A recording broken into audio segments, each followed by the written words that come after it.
Gaurav, and if I could ask my producer there to play out that image of Prime Minister Modi from 1991 in the same Vivekananda Rock Memorial. In fact, that's the image that's been doing the rounds right after this. The images of his meditation here surfaced earlier today.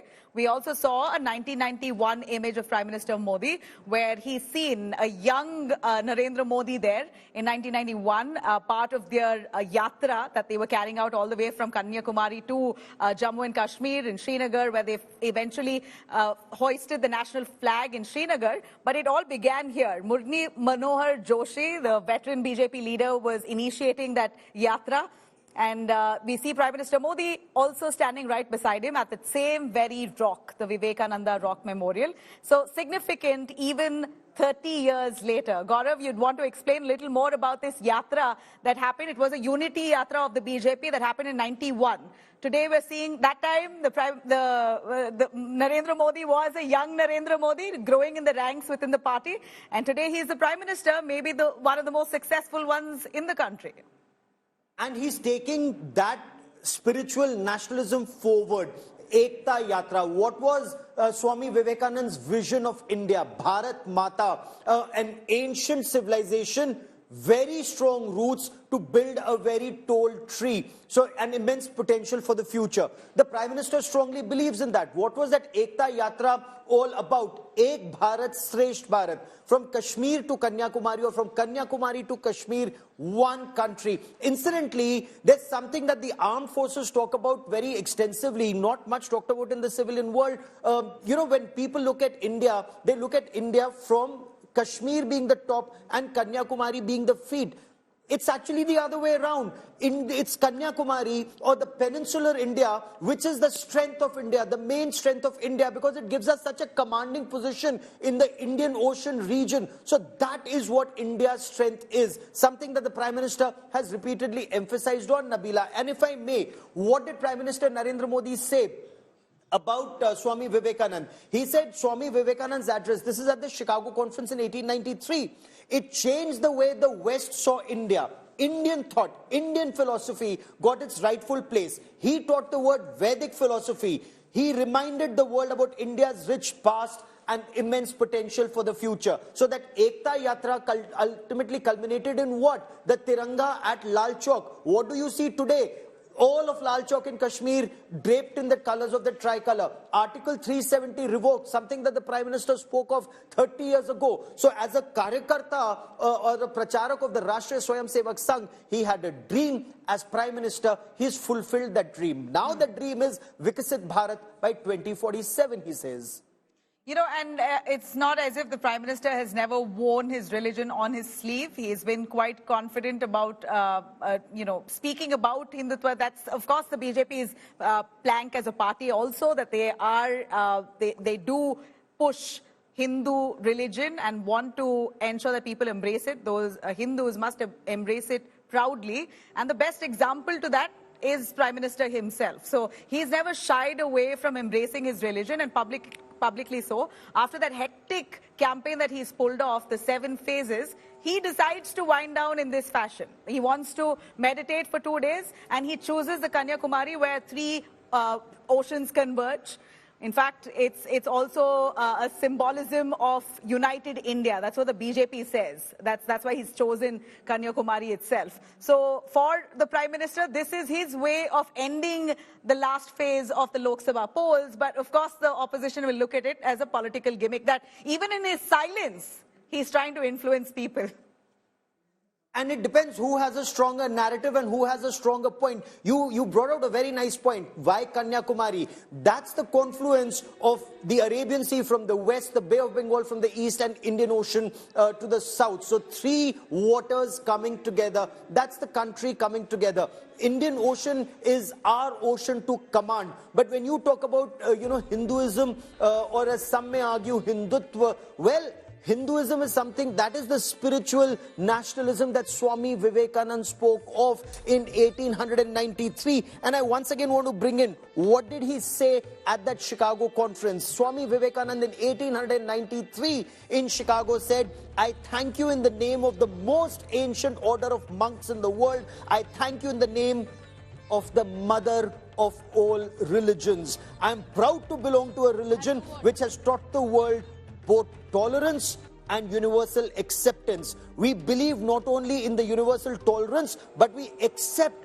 all religions as true. So that is the Hinduism that Swami Vivekananda spoke of, and Prime Minister Narendra Modi wears on his sleeve, Nabila.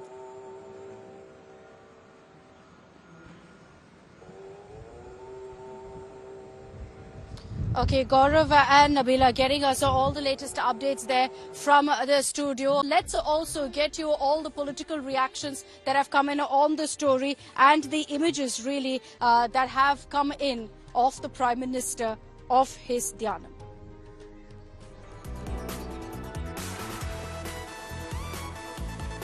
Prime Minister Modi's early morning photos have emerged. He was seen performing puja rituals at the Vivekananda Rock Memorial. This location holds historical significance, being the same site where Swami Vivekananda meditated 131 years ago.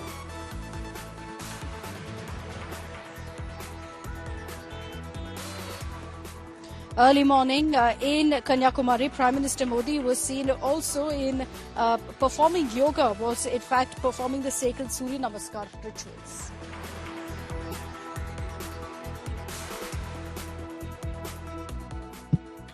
And also the Prime Minister was seen carrying out the Surya Arghya. A short video clip showed the Prime Minister offering water into the sea as an offering to the Surya Devata facing the rising sun.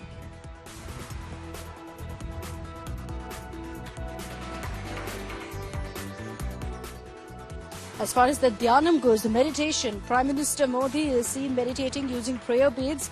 This time, he says that he's meditating for a Viksit Bharat vision from the same location where Swami Vivekananda got the Bharat Mata vision.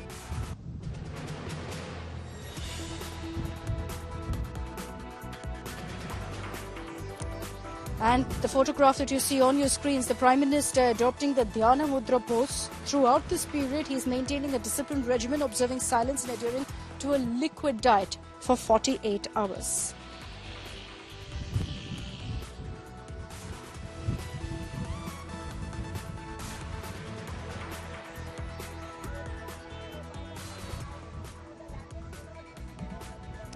All right, as we in fact track all of those pictures of the Prime Minister donning saffron, walking around in that beautiful location of the Vivekananda Rock Memorial, let's also get in Gaurav again to talk about the significance involved. Gaurav, it is here behind me that Swami Vivekananda had the vision of a developed, unified, progressive Bharat, of Bharat Mata also. And that's why the Prime Minister going there, the messaging here is very significant, especially as we near the end of an election season, of the Prime Minister confident of another term and putting the focus on Bharat.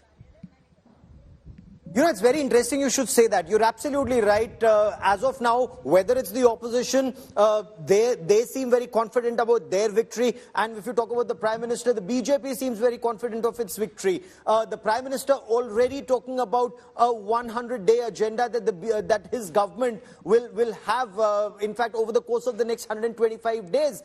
A special emphasis on youth.